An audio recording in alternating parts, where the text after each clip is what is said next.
If you had been here, my brother would not have died. It's as if she's saying it's your fault.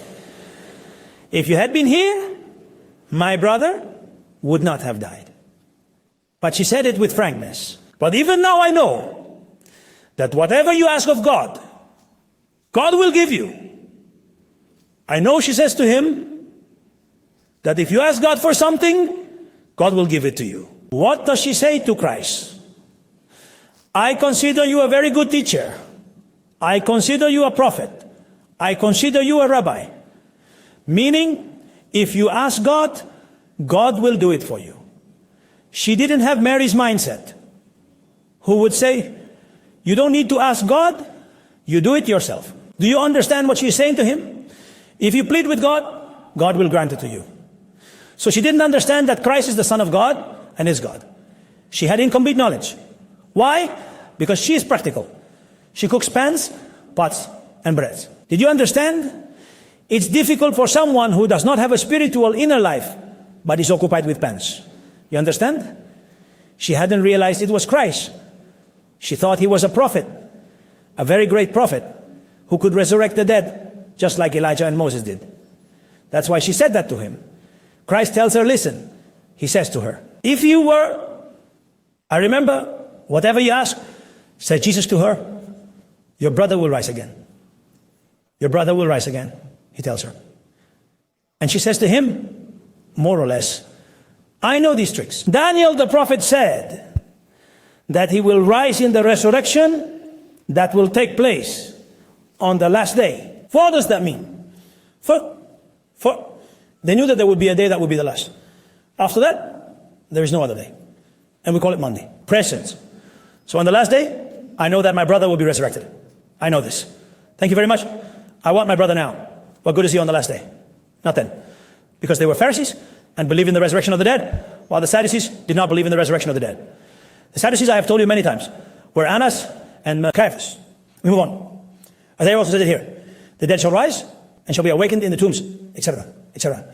Where Daniel the prophet is, and he says how they will. She's told by Christ, I am the resurrection and the life. I am. I am the resurrection and the life. Why are you searching, poor soul, for the last day? Here is the last day.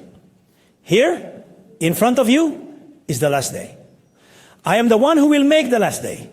And I am the resurrection and the life. And whoever believes in me, even if he dies, will live. Whoever believes in me, even if he dies, will live. It is what he told them, that we have two deaths. Do you remember what I told you before? That even if you die, you live. You live in heaven, you live in the kingdom. Because when you go to hell, you have essentially died. A second death. So, and whoever believes in me will not die forever. Do you believe this? Do you believe that?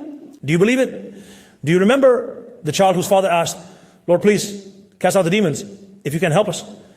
And he says to him, do you believe? He says, I believe, Lord. And what did the father say next? Help my unbelief. Lord, I don't believe it much. I'm like all people. Help me a little with the unbelief. She says to God, to Christ, yes, Lord. It changes. Purified also by the vision of God. And what does she say? Yes, Lord, I believe that you are the Christ, the Son of God, the one who comes into the world. Coming, Martha leaves the frying pans, leaves the pastries, leaves the fish, and goes straight up to heaven high. And says, Lord, you are the Christ, the Son of the living God, the coming one, the one we are waiting for to come to save us, not only from the kings and save us from everyone, and take us to heaven and resurrect us. You are, she says, Lord, because you are Christ. Or Christ means the anointed one. How did they anoint? They would pour oil here, break it, and as the oil flowed, if it ran from the face, from the nose, it was good for a king or a priest. If it went here and there, it was for something else. Street, another, until the ointment drips from here. That's how the prophet Samuel did it when he tested all the children of David and found none worthy. And then little David came, and the ointment flowed, and he said, you are the one. So he lost him. Let's go. Below. And as soon as she said those things, she quickly got up. Very quickly, and went to Maraki, her sister Maria, and said to her, it was a lie. She said, the teacher is present.